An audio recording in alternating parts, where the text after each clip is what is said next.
ولا تصعر خدك للناس ولا تمش في الارض مرحا، اور اپنے گال پھلا کر نہ رکھو. یہ عام طور پہ ترجمہ کر دیا جاتا ہے کہ غرور کی کیفیت جب ہوتی ہے تو انسان جو ہے وہ کشادہ پیشانی سے لوگوں سے نہیں ملتا، سیدھا بات نہیں کرتا، بڑا ذرا سا گردن میں خم. سعر اصل میں کہتے ہی ہیں، اونٹ کو ایک بیماری ہوتی ہے جس سے اس کی گردن ٹیڑھی ہو جاتی ہے، یہ سعر ہے. تو جس کو ہم اپنی زبان میں کہتے ہیں کج روخی. ایک آدمی آپ سے بات کرنا چاہتا ہے، آپ اس سے فیس نہیں کر رہے، اسے ذرا یوں کر کے بات کر رہے ہیں، گویا کہ براہ راست اسے ایڈریس کرنا، یہ اپنے مقام سے آپ بڑا فرو سمجھتے ہیں کہ یہ تو نیچے ہے، میرا مقام بہت بلند ہے. اسی طرح یہ جو کج کولاہی ہوتی ہے، کولاہ جو ہے وہ ذرا ٹیڑھا ہو، ٹوپی جو ہے وہ ٹیڑھی ہو سر کے اوپر، تو یہ کج روخی اور کج کولاہی یہ تمام چیزیں جو ہیں یہ ولا تصعر خدک للناس. جب کسی انسان کو خیر کی توفیق مل جاتی ہے، بھلائی کی توفیق مل جاتی ہے، جب وہ فطرت کے راستے پر چل رہا ہے اور نیکی کے راستے پر چل رہا ہے، تو اب سب سے بڑا خطرہ جو اسے لاحق ہو جاتا ہے، شیطان جو ہے اس کے لیے سب سے بڑا گڑھا جو کھودتا ہے جس میں کہ وہ گرا سکتا ہے اس کو، اگر انسان جو ہے چوکس اور چوکن نہ ہو، تو وہ یہ کہ غرور پیدا ہو جائے، زوم پیدا ہو جائے اپنی نیکی پر، اپنے تقوی پر، اپنی بھلائیوں پر، اپنی عبادت گزاری پر. اگر زوم پیدا ہو گیا and you look down upon the others، دوسروں کو آپ بنظر استحقار دیکھنے لگے، تو آپ کی ساری اچیومنٹس زیرو سے ضرب کھا کر زیرو ہو جائے گی، gone with the wind، ختم. اس لیے یہ بہت بڑی بات ہے.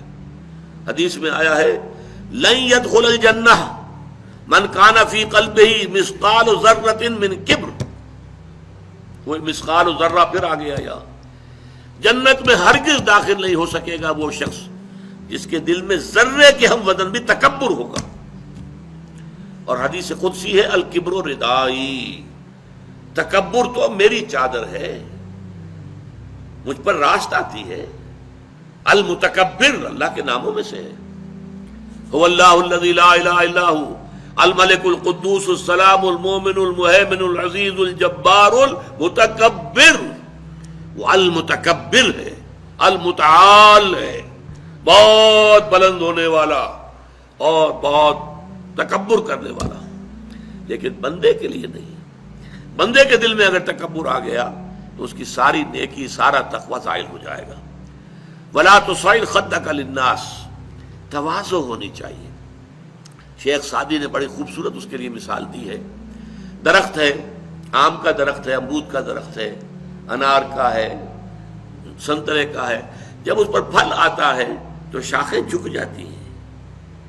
اسی طرح انسان کو اگر اللہ تعالیٰ خیر عطا کر دے، اچھے ثمرات اس کی سیرت میں، اس کے کردار میں، اس کی شخصیت میں، علم کے اعتبار سے، کردار کے اعتبار سے بھلائیاں آ جائیں، پھل آ گیا ہے، تو اب اس کو جھک جانا چاہیے، تواضع ہونا چاہیے. اس کے بجائے اگر تکبر ہو گیا، گردن اکڑ گئی، تو معلوم ہوا کہ بس سارا اپنا کیا دھرا جو ہے وہ ضائع ہو جائے گا. ولا تصعر خدک للناس ولا تمش فی الارض مرحا، اور زمین میں اتراتے ہوئے نہ چلو. اکڑ کر چلنا، اترا کر چلنا. مرح جو ہے وہ فرح سے آگے ہے. فرح کہتے ہیں خوشی سے آپے میں نہ سمانا. وہ تو خوشی سے آپے سے باہر ہو گیا، یا وہ نہیں سما رہا تھا، وہ کوئی اور لفظ میرے ذہن میں نہیں آ رہا اس وقت. تو یہ جو اس فرح سے آگے مرح ہے، اس میں یہ ہے کہ انسان اترا کر اپنی بڑائی، اپنی خوبی کا اظہار بھی کرتا ہے. ولا تمش فی الارض مرحا. اب آپ دیکھیں گے کہ یہ مضامین جو ہیں قرآن مجید میں ان کی اہمیت کا اندازہ اس سے ہوگا. سورہ بنی اسرائیل کے 4 رکوع میں بھی آئے ہیں، ولا تمش فی الارض مرحا، زمین میں اکڑ کر مت چلو، یہ وہاں بھی آیا ہے. اسی طریقے سے اور دوسرے مقامات پر سورہ الفرقان کے آخری رکوع میں بھی آیا ہے، وعباد الرحمن الذین یمشون علی الارض ہونا. اللہ کے نیک بندے تو وہ ہیں جو زمین پر چلتے ہیں تو آہستگی کے ساتھ چلتے ہیں. وہ زور سے قدم مار کر نہیں چلتے، گردن اکڑ کر نہیں چلتے، گردن اکڑا کر نہیں چلتے. اور گردن بھی اکڑی ہوئی ہو اور سر کے اوپر ایک جو ہے صافہ، اس کا ترا بھی جو ہے وہ بڑا اونچا کر لیا گیا، تو اس سے کیا ہوتا ہے؟ انک لن تخرق الارض ولن تبلغ الجبال طولا. تم کتنے ہی زور سے پاؤں مار کر چلو گے، ہماری زمین کو پھاڑ نہیں سکتے. اور کتنی ہی گردن اکڑا لو اور کتنا ہی ترا چڑھا لو، پہاڑوں کی بلندی تک تو نہیں پہنچ سکتے. تو یہ در حقیقت مضمون بہت اہم ہے، متعدد مقامات پر آیا ہے، اور سورۃ الفرقان کا جو آخری رکوع ہے وہ تو ہمارے منتخب نصاب میں ہے اور وہ تفصیل سے ہم پڑھیں گے. تو ولا تصعر خدک للناس ولا تمش فی الارض مرحا ان اللہ لا يحب كل مختال فخور.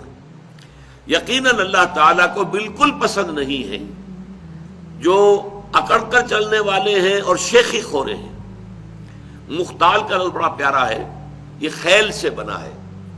خیل جو ہے اعلیٰ نسل کا گھوڑا، بہت اونچی جس کی پیڈگری ہو، اگر آپ اس کی چال دیکھیں گے اس کی چال میں ایک تمکنت ہوتی ہے.